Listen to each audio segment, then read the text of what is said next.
Recorded Books presents Gates of Victory, Gates of Eternity Book 3 by Rick Partlow, narrated by James Patrick Cronin. Chapter 1. The night was full of fire and pain, and all of it was trying to explode out through his skull. "Wash, come on, damn it, get up!" The voice was insistent, the grip on his arm doubly so. Kyle Washakie Williams tried to shake off the dull haze over his thoughts, seizing on to the touch, the voice. It was familiar in an unfamiliar way. The voice one he'd heard before, but the accent like nothing in the world. It was an accent tinged with a dialect of ancient Greek, because that was where she'd been born and raised. Here, on this planet, where a colony of those ancient Greeks had been summoned through a gateway in time and space by aliens a couple thousand years ago. But not just Greek. She'd learned English through a computer teaching machine after it had analyzed his words and speech patterns, so there was also an added twang of Wyoming in the mix, and that combination was unmistakable. Wash pried his eyes open, even the flickering, inconstant light of the fire painful. Concussion. He'd had one before, and it was no fun.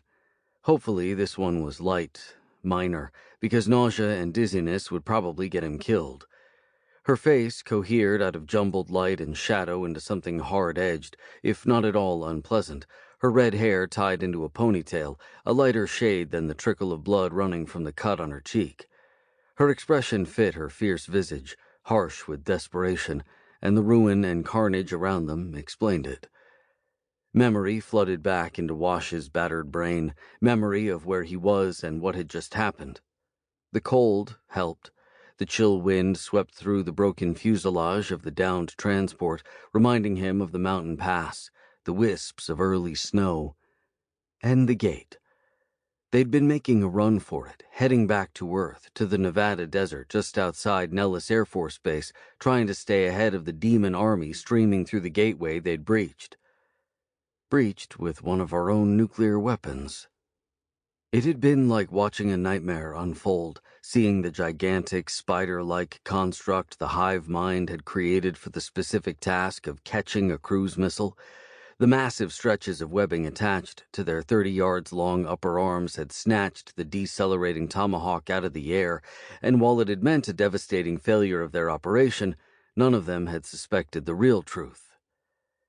The Thacians had heavy tungsten shields over the gates they controlled, built to hold up against anything the Hive Mind could create in its genetic vats, but not against a nuclear warhead.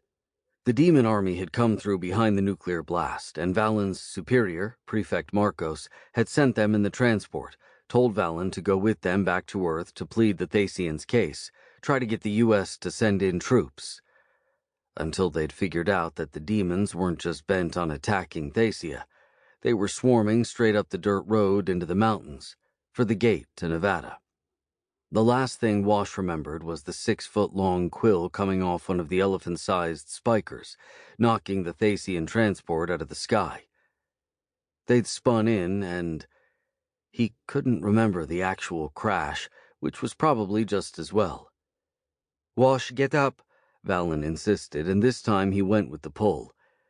She must have already released his seat restraints because his arms slipped out of them, only the sling of his weapon and the straps of his backpack holding him down. And gravity. They'd crashed at an angle and the floor sloped up toward the side hatch, already yawning open, the door broken off. Delta soldiers were already clambering up the side, getting out of the bird. Wash couldn't remember what the transport ran on or whether it tended to explode when it burned, but why take chances? "Wash, you okay?" one of the Delta team asked, turning back from the open door. The man was older, late 30s or early 40s, features scored by wind and weather and pain. Master Sergeant Brian Reeves had been in the Army nearly as long as Wash had been alive, had been in Delta for over 10 years now, and Wash was sure the man had seen situations like this before, but his calm was impossible for Wash to match, though he'd have to try. "I'll live." Wash touched his forehead, didn't feel any blood. The Kevlar helmet had done its job. "Then get out, both of you." "What about Shaw?" Sample complete. Ready to continue?